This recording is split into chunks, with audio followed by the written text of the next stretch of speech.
من يهده الله فلا مضل له ومن يضلل فلا هادي له وأشهد أن لا إله إلا الله وحده لا شريك له وأشهد أن محمدا عبده ورسوله يا أيها الذين آمنوا اتقوا الله حق تقاته ولا تموتن إلا وأنتم مسلمون يا أيها الناس اتقوا ربكم الذي خلقكم من نفس واحدة وخلق منها زوجها وبث منهما رجالا كثيرا ونساء واتقوا الله الذي تساءلون به والأرحام إن الله كان عليكم رقيبا يا أيها الذين آمنوا اتقوا الله وقولوا قولا سديدا يصلح لكم أعمالكم ويغفر لكم ذنوبكم ومن يطع الله ورسوله فقد فاز فوزا عظيما إن أصدق الحديث كتاب الله وأحسن الهدي هدي محمد صلى الله عليه وسلم وشر الأمور محدثاتها وكل محدثة بدعة وكل بدعة ضلالة وكل ضلالة في النار. Ikhwati fillah, the Prophet ﷺ's example, we love to say, on our tongues, what an amazing man, sallallahu alayhi wa sallam. We love to say in our tongues, what an incredible person, and he's rahmatan lil alameen, and he's what a beautiful example of that. If we all just implemented it, everything would be fixed, Jummah would be fixed, the financial crisis would have been avoided, all of society's problems would be lifted, there'd be no one homeless, etc., etc. But ikhwati fillah, the implementation of which obviously is very difficult, and obviously because of the way we approach it, it ends up just being us blowing smoke in reality. We just like to say it, right? And when we use famous phrases that often are meaningless practicality, we like to say, Islam is so detailed that it even tells you how to clean yourself after the bathroom. But really, that's just one small part of Islam, right? What about the day-to-day where you carry yourself? Especially, of course, speaking mostly to a male audience, especially as men, as fathers, as brothers, as sons. Ikhwati fillah, I want to talk about a story about the Prophet ﷺ before revelation had come to him. And why specifically this time? It's because we get an insight into the actual character and akhlaq and person and manly characteristics the Prophet ﷺ carried with him. And we get to extract some points of benefits that we can apply across all of those roles that I've just mentioned, and in that further develop ourselves as leaders. And what I say by leaders, I don't mean necessarily professional, it can be, but leaders in terms of being imams of our family, imams of our social circles, leaders in terms of the relationships we drive and how we treat the people around us. So ikhwati fillah, I want to talk about the story of a famous companion, Zayd ibn Haritha. So Zayd ibn Haritha was perhaps, it's most well known that he's the adopted son of the Prophet. So what was the background here? Zayd ibn Haritha was from the pre-Islamic tribe, the Qahtani branch. So his parents, Haritha, his father, and his mother, Su'ida, were from branches that actually had some rivalries. And so, of course, though, they got married, and of course Zayd was born. And it came to a point, at some point in history, that there was some sort of raid or some sort of intertribal conflict that was carried out by the Qahtani branch that the Adnani branch wanted to take revenge for. And so when they take revenge, we're talking about pre-Islamic Arabia. This is kind of a dog-eat-dog world.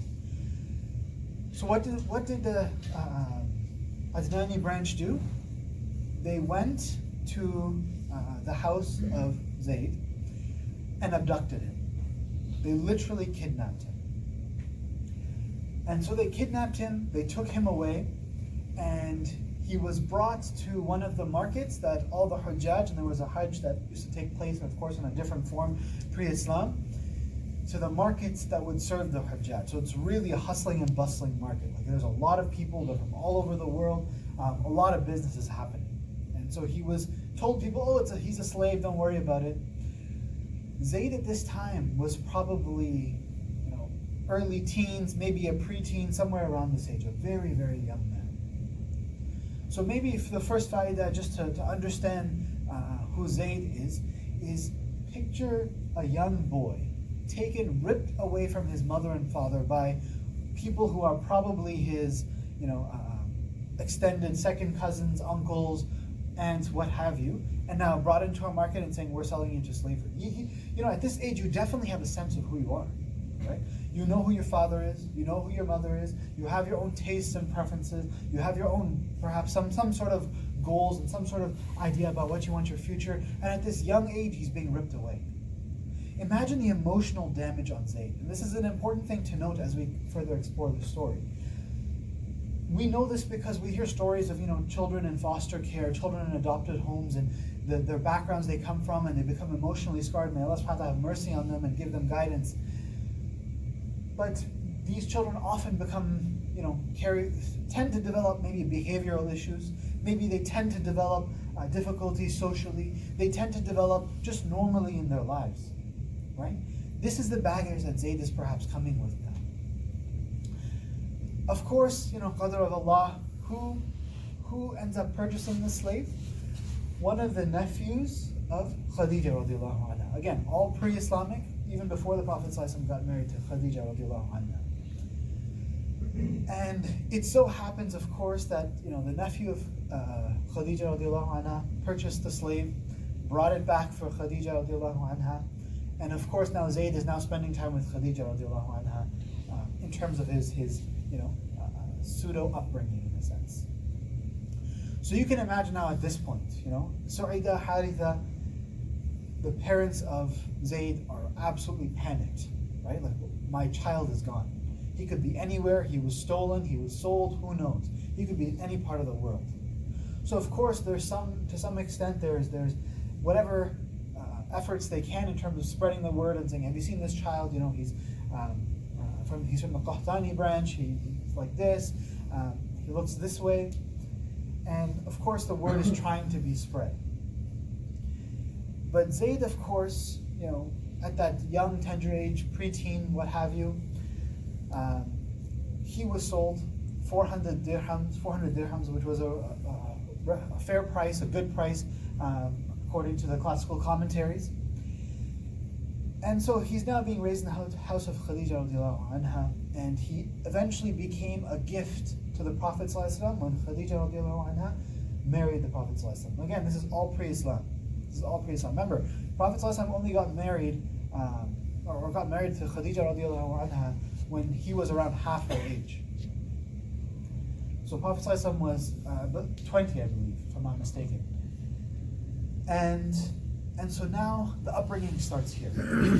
So the next point of benefit I want to extract. Look at the foundations of how the Prophet ﷺ had his life goals. He was essentially a caregiver and a husband at the young age of 20. Think about the heart and the characteristic of a person who comes into life with this. Instill in yourselves, in your family, in your sons, in your friends group, as a leader, when talking about these things, don't let yourself get intellectually colonized by the Western culture you're surrounded by. What do I mean by that? Western culture will say, you know what, it's probably not a good idea to even get married, let alone have kids before 30, 35, right? Why? Because, Toronto's so expensive, I need to focus on my career, I don't have time for kids, it's expensive. I heard the statistic that kids will cost $100,000 within 5 years, whatever those statistics are put out there to scare you. The Prophet ﷺ sunnah, the akhlaq, even before Islam came to him, the foundation that was laid is that he was ready to be a husband and a father, in this sense, right at the young age of 20. Subhanallah. The manhood that he had in his heart also told him that he was going to be financially ready, financially stable at the age of 20. So the story continues. Now Zayd is being brought up in the household of the Prophet ﷺ. And remember, he's still a young kid, even as time passes. Probably spent his early teenage years with the Prophet ﷺ. Remember, he still remembers who his father and mother is. He wasn't too young that it kind of faded. And again, I'll remind you why I mentioned this earlier, is because remember the potential emotional scars that come with a child who was, taken away from their loving parents, moved lands, taken to a different place, sold once, gifted a second time, and now he's with the Prophet ﷺ. Now, at some point, eventually, one of the Hujjaj come through, they notice this young boy, he looks kind of Qahtani, he looks at a place, all these people are Qurayshi, he looks different, from a different region. Actually, these tribes are from Yemen, Qahtani, Adnani. So this Yemeni boy, what is he doing here? He looks like he's adopted or part of some family or just not in his element. So what's going on here? So he eventually found out, who's this boy, who does he belong to, etc. So he figured out, the Prophet ﷺ, Muhammad ﷺ, is the one who has Zayd in his custody. And so he goes back, he eventually tells Haritha, he says, it's been so long, who knows, decade plus, and I think I found your son. I think he's living in Mecca right now, and he's with this Muhammad sallallahu alaihi wasallam, and you should go see if you can gather him. So what did Haritha do? He brought his brother meaning Haritha's brother, Zayd's uncle. He said, okay, let's grab all our money. We're going to go there. We're going to bring Zayd back no matter what it costs us. We're going to get it done. So he's probably, cloud nine. He's excited. Finally, I thought my son was lost. Probably thought his son was lost forever at this point. He makes the trip. Where is Muhammad sallallahu alaihi wasallam? Who's this man? He makes it there. Muhammad sallallahu alaihi wasallam is at the Kaaba, and Haritha goes there. Haritha starts addressing the Prophet sallallahu alaihi wasallam. Oh, Muhammad sallallahu alaihi wasallam, you're from the Quraysh. You guys are very generous. You're noble people. You're just people. Starts praising him, buttering him up. Right? Of course, he's going to ask for his son back. Prophet ﷺ is listening, patiently saying, okay, what is it that you seek? What are you asking for, essentially? And Haritha said, I've come to understand that actually you're my son in your service. You have my son in your service, and I'd like to ask for him back. SubhanAllah. So imagine now, put yourself in this scenario. The Prophet ﷺ has the son in class because they're going to be a little bit racist. The society is not going to allow you to marry the rich of them. They're going to look at you differently. You're going to go to the market and say, oh, who's this guy coming with a different skin color than the rest of us? He's some sort of foreigner. What are you going to do staying here? This is not even your real father. And Zayd replied, the way Muhammad ﷺ treats me is something that no one else on this planet can do. Allah.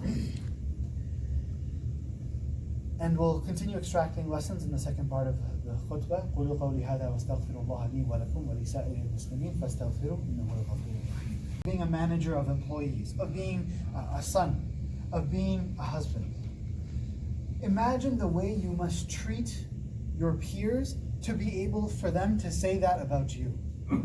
If you have children and your children were given the choice between go out with your friends versus stay home and watch a movie with dad, probably the unfortunate reality is 80% of our kids will say, see you, dad.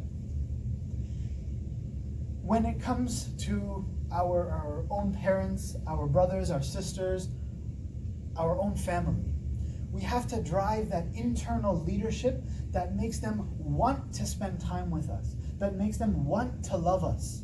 We can't say, they don't serve me, you know what, I'm just going to be salam, we're all friends, family, let's go, have our Sunday brunches together, we'll all be great, and jazakallah khair, and that's it. To implement the Prophet ﷺ sunnah, character foundation, requires that as men, as muslimin, as mu'mineen, we have to drive that internal leadership in the way we treat our peers, not just that we're so nice and we're so humble, that we actually provide value and love in their life, that we're there for them, that to the extent that if Prophet ﷺ was able to create banning the niqab in Quebec, I had a Muslim boss, he was such a good guy, he's the one who actually took me to my next level in my career. I have a Muslim friend, he was such a good guy when I was struggling with financial times or whatever.